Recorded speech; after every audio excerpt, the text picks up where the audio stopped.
இந்திய அரசியலமைப்பின் article 21A என்ன சொல்கிறது என்பதை இப்போது எளிமையாக பார்க்கலாம். கல்விக்கான உரிமை, ரைட் டு எஜுகேஷன்.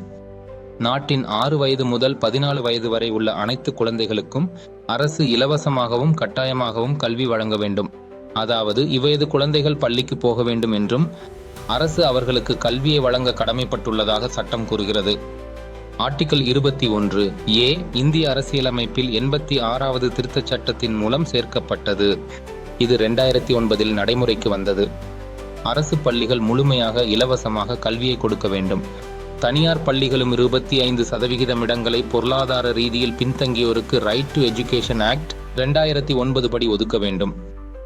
இறுதியாக 21A 6 வயது முதல் 14 வயதுக்கு இடையிலான குழந்தைகளுக்கு அரசால் இலவசமாகவும் கட்டாயமாகவும் கல்வி வழங்கப்பட வேண்டும் என்று சொல்கிறது. Like, comment, share and subscribe for other articles of Indian Constitution.